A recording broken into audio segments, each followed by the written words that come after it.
What's up, Cedar Valley aviators? Have you ever wondered how pilots become so great at what they do? Well, I'm here to tell you, they fly simulators. I went with my husband, and you could not tell any difference whether you were in a real airplane or not when you stepped inside. I mean, you're feeling the tilt, you're feeling the thrust, you're feeling all the kinds of acceleration and things that you feel in a real airplane in a simulator. And for all sense and purposes, you cannot tell any difference between the real thing. So that got me thinking a lot about how all of us have a simulator. All of us have a simulator in our brain. And if you see things the way you do, you can almost guarantee that no one else is going to see it the same way. And it's all because we have this 3-pound brain that sees things, experiences things so differently that it is unique to you, and only you can see color the way you see, your friends the way that you see them. And it's just an interesting thought that your perception of the world is so real to you. And that's what's interesting about getting eyewitnesses for, like, if somebody crashes in a car and you get 8 eyewitnesses, you're going to have 8 different accounts of what really went on. And the dangerous thing about using eyewitness statements is sometimes they actually see things that didn't even happen. And it's all because of the brain and how you see things. So we're drawn to different people based on our own simulator, based on what we see and perceive the world. You're drawn into people. You're drawn into political influencers. And we are also in the position, because of what we see, that we know that we're right. That everybody else may have a different opinion, but you know at the end of the day, when you go to bed, that you are absolutely right. And I heard from an author once who came and talked with me about a book series that he was writing, and he said, the minute you can decide and help solve the mystery of man's greatest weakness, then you've got a bestseller. He goes, but I already figured it out. And I said, well, what is that? And he said, man's greatest weakness is having to be right. So I've been thinking a lot about that. Having to be right actually hurts you. If you're right, I mean, we've all been around people like that are annoying, that are right about everything. You can destroy a relationship if you're always the one who has to be right. You're constantly arguing. If you have to be right on the job, that's going to hurt you with promotions. If you have to be right with your teacher or with your parents or with your friends, it's going to hurt your likability. So that's what we're going to work on. So the best way to help you step outside of your own simulation and to step into somebody else's simulation in their brain is you have to, first of all, stop thinking you're right. And the second thing is you need to be open to other ideas. So the minute you stop and think, I wonder what they're thinking, or I wonder what the story is in their mind, is the minute that you are starting to jump into somebody else's simulation or simulator of their brain. So as you're all familiar with our school crest, we have 6 dispositions that we really like to focus on here at Cedar Valley.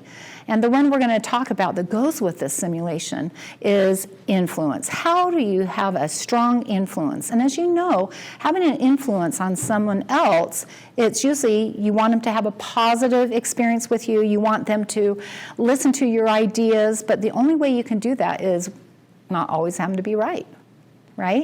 So there's all kinds of data that shows that having influence is going to help you be successful. Having influence on others is a powerful thing to have. Think about one person in your life who actually helped you have just felt empowered, and that they believed in you, and that they had that kind of positive influence. I think of Mr. Crandall. He has great influence on this school as a whole. And in order to have influence on other people, not people's, you have to be willing to listen and try to step into their simulator and think the way that they think for a minute. And that's a tough strategy to do. But one of the things that we have to do in order to make that happen is we have to understand that the minute you cross over to getting emotional, when you get upset, your whole ability to step into their simulator goes out the window. All rational thought goes out the window. Think about it. When you're driving down the road and you see somebody coming up to your rear end and you accidentally pull out in front of them and they lose it. That's called road rage, right? I think all of you are familiar with that. Well, guess what? When they're in that moment of rage, they're not thinking about what's going on in your mind. They're only thinking that I'm right, they're wrong, how dare they pull out in front of me? Completely lose all rational thought. Guess what? They also lose influence because they don't have that ability. That's why with our, in law, when somebody is accused of murder, there's first degree and second degree. Now, first degree, it's well planned out, and they think about these things. Well, second degree usually happens when somebody's like lost their cheese. They've lost all of their rational thought. They're reacting so badly. And the neurosciences call this the limbic part of the brain. The minute you cross over and you're just out of control, the limbic part of the brain, the old brain, is what's thinking for you. And it's really not thinking very well. It's just in survival mode. So we got to make sure that we stop. And there's a great formula that we learned from Mr. Crandall. Can you remember what it is? It's E plus R equals O. So E is the event, something that happens to you. R is your response. And O is the outcome. And I'm here to tell you that if you remember E plus R equals O, that your influence is going to be much more powerful than it would be if you just went ahead and just reacted and let that limbic part of your brain take over.